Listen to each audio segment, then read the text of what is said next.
I'm in Inglewood, living off Arborvitae. I'm on government assistance, and I run out of money, and I had to buy Pampers for Jelani. And I had $11.42 in the bank. And I remember wrapping my son in a towel for 2 days. You know, someone said, because when I tell the story, I always get teary-eyed. And someone said, do you fabricate the tears because you've told the story so much? No, I'm a mama. Every time I tell the story, I feel it again. I remember the second day, like you said, I had my hand on Jelani's stomach, and I said, don't worry, baby. Mommy will never be this broke or broken again. And that day, what shifted for me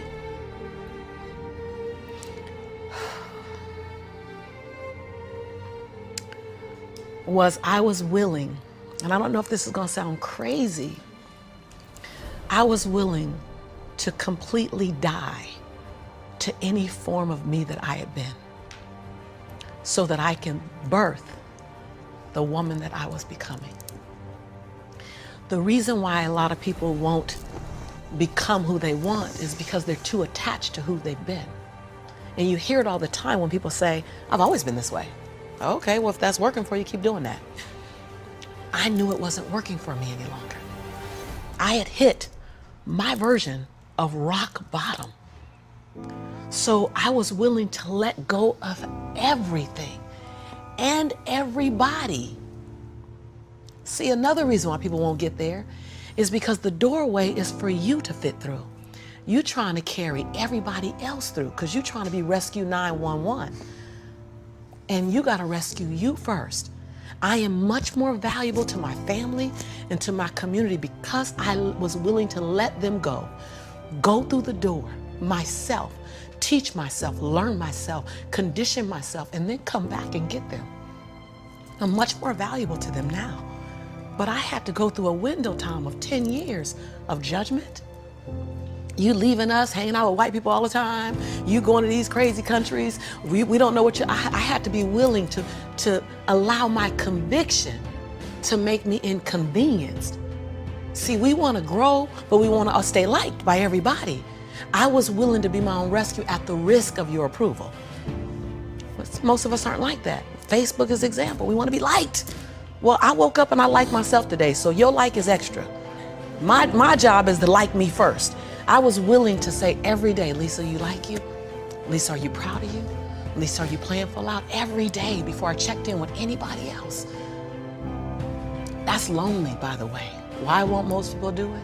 Because it's scary and it's lonely. So what did I do? I was willing to find people who had what I didn't have, who were living lives that I wasn't living, who believed things that I didn't know about, and I was willing to become their student. I got up every day and I ate a slice of humble pie. See, when you get to this level, even me 10 years ago, you can get caught up by reading your own fine print. See, whenever I hear people reading my bio, before I came on and you read my bio, I'm in the back going, yeah, yeah, yeah, yeah, yeah, yeah, yeah, yeah, yeah. Because I don't want to ever think I arrived. That bio is old. You should be interested in my future. Oh, that's my bio. What's my future? Oh, what are you doing? Who am I becoming for 2020? And we get caught up in our bios. We get caught up in our status. I never allowed that to stop me from going and sitting at the hem of someone and saying, what do you know about wealth? See, because there's 3 forms to money. There's 3 relationships to money. We learn how to earn it, we learn how to keep it, and we learn how to grow it. Well, I learned how to earn it because my theme song was, I'm a hustler, baby. And I want you to know, everybody with me, it ain't where I've been, but where I'm about to go. So I was singing that song. That was good. They know, right? I was singing that song when I was working out of my closet as my office. I was in a walk-in closet where you really couldn't walk in, you stepped in and turned, right? and the clothes rack, you know how you have the hanger rack, I had pant hangers in the closet and I had manila folders clipping on the pant hangers. Those are my client files. And I would sit there and I put $2.99 mirrors that you get from CVS. I put them all around my closet walls so that I can make my office look bigger. I worked out of that closet office for 4 years, singing that song. It ain't where I've been, but where I'm about to go. I knew that. I knew how to make money. I didn't know how to keep it, because ain't nobody had none in my family. So keeping wasn't an issue. Growing was never an issue. So I went to people who knew how to make it, keep it, grow it. I went to people who was about serving others to the highest level. See, I make a lot of money because I serve more people. See, all your success is on the other side of service. People trying to make money, if it begins and ends with money, it's going to be a short-lived victory. But if it's about transforming lives, then the wind keeps going and going and growing and growing. So I went to people that knew what I didn't know. And I killed my ego every day, murdered my she-go every day. Because I got a big she-go. I mean, come on, right? Every day, Tom. And I got hungry and I learned. I went to the same training 42 times. Yes, I said 42. Some folk will stop because I've been there already. I learned that already. Yeah. No, I wasn't there. I wanted to be able to finish their sentences. I want to know what you know. I want to walk like you, talk like you, and then I want to then embed me in it. But success leaves clues. We're just not picking them up. I was the only African-American person at this conference. I was one of 2 women at this conference. Within the last 29 sessions, I led the conference. But I was willing to be the student first. So that's what I did, number 1. And number 2, I looked at every toxic behavior in my life. Everyone. You see me go behind my own black curtain. People don't want to tell on yourself. You're trying to protect. You're trying to do 4 things. You're trying to protect, prove, hide, and defend. If you wake up every day and say, I have nothing to protect, I have nothing to prove, I have nothing to hide, I have nothing to defend. Now, who do I choose to be? Because your energy is consumed with protecting, proving, hiding, and defending. But if you let go of that, then now you're in creation. Every day I told myself that. Every day I got in the mirror and I said 3 sentences. And I gave each sentence 7 different endings. And at times I was crying so hard I couldn't understand myself because the ending, the sentence was so difficult to say. Every day I looked in the mirror and said, Lisa, I'm proud that you. And I found 7 different things to celebrate Lisa for because we are under-celebrated. Because you want someone to celebrate you more than you celebrating yourself. You want to hear thank you from others more than you're thanking yourself. You want to hear other people say, I love you more than you saying I love yourself. You are teaching the world. I said this on Oprah. When I said this on Oprah, she said, oh my God, I believe the exact same thing. So I knew I had one thing right. The world is looking at you and following your example of how to treat you. How to treat you. They're following your example of how to treat you. So how you treat you, the world's gonna follow your lead. So I had to start treating Lisa better because I was everything for everybody but nothing for myself. And so every day I got in the mirror and I completed 3 sentences. Lisa, I'm proud of you for. Second thing, Lisa, I forgive you for. That one took me down daily because I'd had a son with a man who was now in prison, my biggest nightmare, my greatest nightmare. I had been in a relationship that turned mentally and then physically abusive when my son was 3 years old. I made money but lost it. I was on government assistance. I was on welfare. I was on WIC, Women, Infant, and Children. I got a lot of forgiveness that I had to do. But I was willing to forgive myself every day. And every day I said the same thing for like 6 months until it got easier. And then one day I went, Lisa, I forgive you for it. And that thing didn't come up anymore. I was like, ooh, okay, on to the next. 7 different endings. And the last thing I did every day, last sentence, is Lisa, I commit to you that. Because we make bigger commitments to other people. If I commit to y'all something, ride or die, you can bet your last dime that I'm gonna be there, I'm gonna show up, you're gonna get 2 dimes. But I would make commitments for me, for myself, and I wouldn't do it. I.e. my weight. That's interesting. So I started every day celebrating Lisa, forgiving Lisa, and making a commitment to Lisa. And then I was willing to invest money in me. I love this story. I was willing to invest money in me. Literally. Literally. I worked at LA Unified School District, and I knew I couldn't stay there because they needed a degree. I didn't have a degree. They didn't seem happy. I wanted to be happy. So I would have my son at daycare during the day. I'd work 9 hours. I pick them up from daycare, take them back to my office. I take a 30-minute break from 6 o'clock to 6:30 to go get them. I start working from 6:30 until midnight every day at my office on me, every day. Put my son on a little, primary color blanket, something to occupy him. Give him toys that I took the batteries out of so he'd be confused for a little while trying to figure out why they're not working. I'm serious. And I did it every day, every day, every day. I stopped going out to dinner. I stopped going out dancing. I stopped getting my nails done, stopped getting my hair done. And every 2 weeks when LA Unified paid me, I wrote a check to my dream. And I wrote in the memo line, funding my dream. And I would mail the check to the bank, Wells Fargo. And I mailed a check to myself every 2 weeks for 3.5 years. My family thought, that I was smoking on drugs. Like, she ain't going out. She eating beanies and weenies all week. We think she on drugs, but she's not getting any smaller, so maybe not. And I went to the bank after 3.5 years.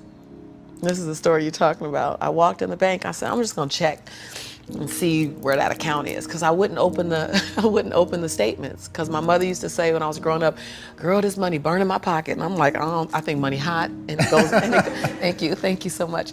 And it goes away fast. So I'm not gonna open the statement because I don't wanna know how much money I have, because I didn't have a healthy relationship to money. I didn't even know a relationship with money.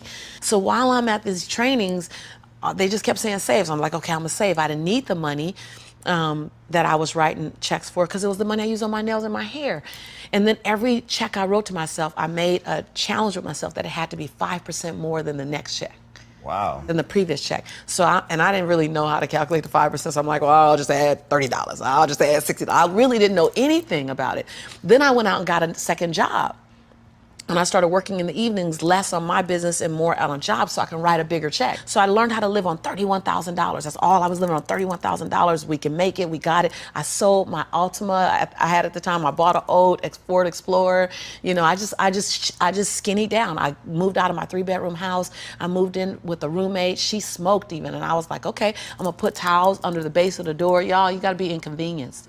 I put towels on the base of the door so the smoke wouldn't come in the room with me and my son. We slept side by side in the same bed. Went from a 3-bedroom, 3-bathroom house, 2-story, to a roommate, because I was willing to write a check to fund my dream. And I kept writing, funding my dream, funding my dream, funding my dream.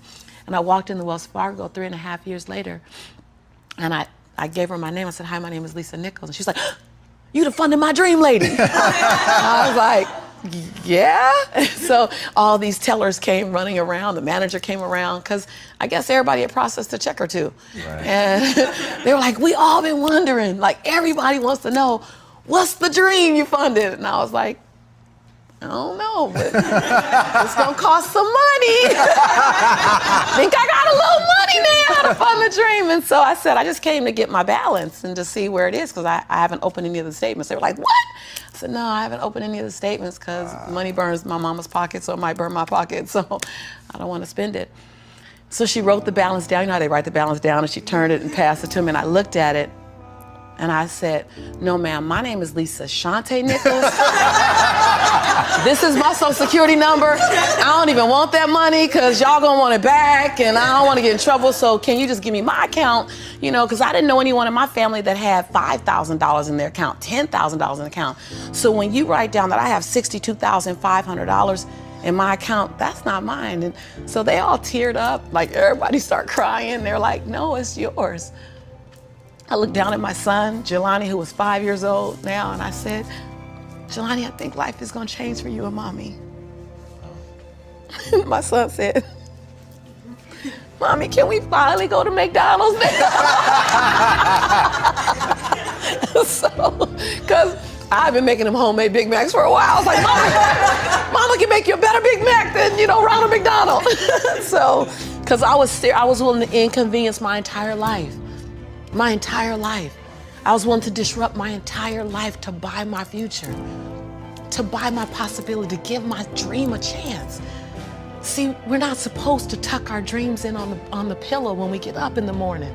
We're not supposed to leave them at home. and go and fulfill somebody else's dream. We're not supposed to do that. That's not what we're wired to do. That's not who we are. Your human spirit doesn't care about the economy. The human spirit doesn't care that my son's father went to prison. The human spirit doesn't care what's happened to your family. The human spirit doesn't care about the past. You may have been molested, or your family may have been broke, or you may have been betrayed, or you may have a divorce. Your human spirit doesn't care about any of that. Your human spirit simply says, what's our command for tomorrow? What do you want to create? It's not keeping score. Your brain is keeping score, because your brain is designed to keep you safe. Your soul, your intuition, your human spirit is designed to make you soar. And when you get to the edge of that stage, I want to get up right now. Can I get up right now? Whatever you want. Okay. Think I'm going to tell Lisa Nichols no? Come on now. When you get to the edge, your brain will always tell you to step back. It's always going to tell you to step back, because you can fall. Always. It's going to tell you to step back. Because before you fell, the last time you did this, you saw someone else fail. You could hurt. You could be off work. It's going to tell you. It's designed to keep you safe. So you have to be willing to play between your brain and your soul. And on some days, you got to just listen to your soul. And you got to say, I'm going to leap. I'm going to get to the edge. Most people are at the edge, and you're standing at the edge and you're watching everyone else fly. That's Pimp My Ride, Watch My Crib, all this stuff. You know, watching people's lives on Facebook. You're at the edge, watching someone else live, wondering what it's going to be like when you jump without ever jumping. And I'm just here to tell you, jump. Because only three things can happen. You're either going to jump and fly, or you're going to jump and fall on something soft, or you're going to fall down hard. Either way, you're going to get back up. You already know you got what it takes to get back up. Your greatest fear is not that you will fall. Your greatest fear is that you will live a full life and never fly, that you never leaped. You're not afraid of dying. You're afraid of dying before the world sees who you really are, before they really get your fingerprint, before they really feel your breath, before they really get your contribution, before they really feel you. That's what you don't want to happen. You don't want to leave this place without us knowing you were here. All I'm doing is giving my dream a chance. And I'm not extraordinary. You don't get off the hook. You don't get to be let off the hook. I'm an ordinary woman who chooses every day to make one more extraordinary decision.